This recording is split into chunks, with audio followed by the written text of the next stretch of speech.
সাথে চলবে। আমরা কথা বলতে চাই আজকে যারা হজ করেছেন, আজকে হজ করে ফিরেছেন। জি আলহামদুলিল্লাহ, এবছর হজ অনেক নির্বিঘ্নে এবং সুন্দরভাবে আমরা করতে পেরেছি এবং নানা রকম সুযোগ সুবিধা আমাদের ছিল বাংলাদেশের পক্ষ থেকে এবং সৌদি সরকারের পক্ষ থেকে। ইনশাল্লাহ অনেক সুন্দর হজ হয়েছে। আল্লাহ যেন কবুল করে আমাদের দেশের মানুষ ভবিষ্যতে যেন আরও ভালো হজ করতে পারে, বেশি হজ করতে পারে। আমাদের প্যাকেজটা যেমন আরও সংক্ষিপ্ত এবং ছোট করা হয়, তার জন্য আমরা আল্লাহর কাছে প্রার্থনা করছি এবং আমার দেশবাসীর জন্য দোয়া করছি আল্লাহ যেন আমাদের দেশের কল্যাণ করে। আপনাদের কোনো মানে কি বলবেন, আপনাদের কোনো প্রস্তাবনা আছে কি? জি, আমাদের প্রস্তাবনা আছে যে আমাদের প্যাকেজটা যদি হজ ব্যবস্থাপনা আরও সুন্দর, এবছর অনেক সুন্দর হয়েছে, আরও যদি সুন্দর হয় আমাদের মানুষ আরও ব্যাপকভাবে এই হজের মধ্যে এমন একটা গুরুত্বপূর্ণ কাজ আদায় করতে পারবে। আমাদের প্রশাসন যদি সচেতন থাকে এবং আমরা যদি আরও সচেতন হই, ইনশাল্লাহ আমি এই দোয়া করি। ভোগান্তি আছে কিনা? জি না, কোনো ভোগান্তি হয়নি এই বছর ইনশাল্লাহ। না, আমি এই বছরই প্রথম করেছি।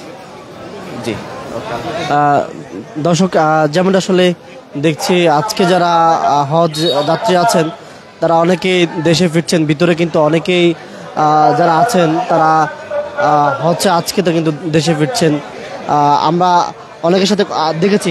একটু কথা বলতে চাই ভাইয়া, আজকে আসলে ভাই এটা অভিজ্ঞতার এখানে বলার মতো ভাই কিচ্ছু নাই। যে আসলে ভাই হজ এরকম একটা জিনিস যে না যাবে সে আসলে এটা অনুভব করতে পারবে না।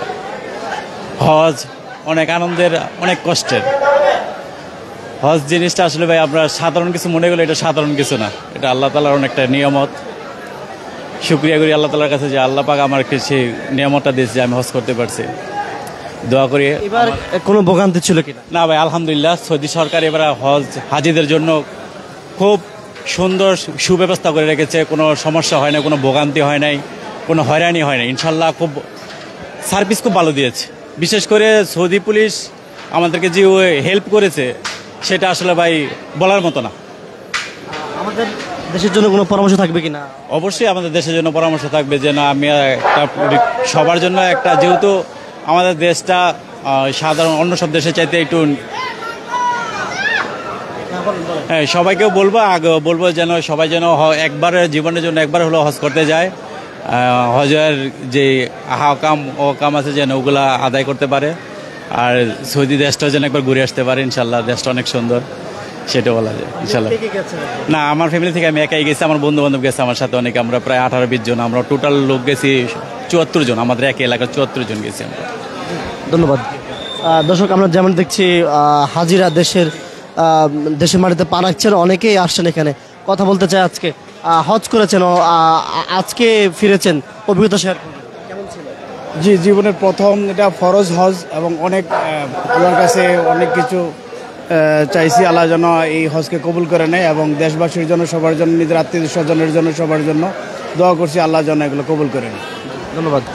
দর্শক, আজকে যারা হাজিরা রয়েছেন তারা দেশে ফিরছেন এবং প্রত্যেকে আসলে যেমনটি বলছেন যে হজের যে আনুষ্ঠানিকতা সেটি থেকে তারা ফেরার পরে তারা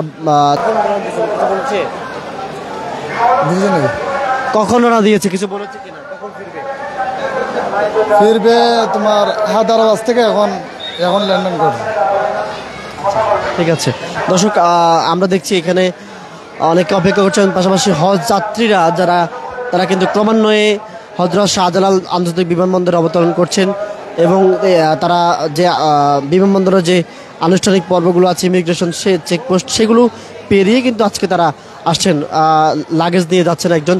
আমরা কথা বলতে চাই, ভাইয়া হজ শেষ করে এসেছেন এবং আমাদের এই যে দেশের হজ ফ্লাইট নিয়ে নানান ধরনের মন্তব্য থাকে, তো সেক্ষেত্রে এইবার আসলে হজ ফ্লাইট নিয়ে আপনাদের অভিজ্ঞতা? জি ধন্যবাদ। আসলে এইবারের হজটা ছিল একটু ব্যতিক্রম, যেরকম বাংলাদেশেও ছিল এরকম দেশের বাইরের সৌদি আরবেতেও ছিল। তো সৌদি আরবে ভিন্ন রকম হজ পালন করে আসছি আমরা। বাংলাদেশেও আলহামদুলিল্লাহ কোনো ধরনের বিশৃঙ্খলা হয় নাই, খুব শৃঙ্খলাভাবেই আমরা হজ পালন করে এয়ারপোর্টের কার্যক্রম শেষ করে আমরা বের হচ্ছি।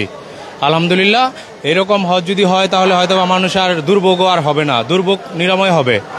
তো আশা করি এরকম হজ সবসময় যদি হয় তাহলে দেশের জন্য ভালো, দেশের মানুষের কল্যাণের জন্য বেটার। আমরা অনেক ক্ষেত্রে অভিযোগ শুনি যে দেশের বাইরে গেলে সৌদি আরবে তখন আপনাদের যারা হজ করেন তারা নানান সমস্যা ভোগেন, এবার আসলে ভোগান্তির মাত্রাটা কেমন ছিল?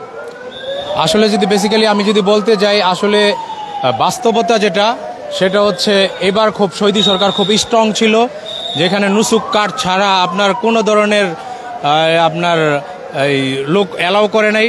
তো নুসুক কার্ড যার ছিল ইনি হচ্ছে হজ করতে পেরেছেন, এর বাইরে যাদের নুসুক কার্ড ছিল না তারা কখনো হজ করতে পারেন নাই, তাদেরকে বের করে দেওয়া হয়েছে।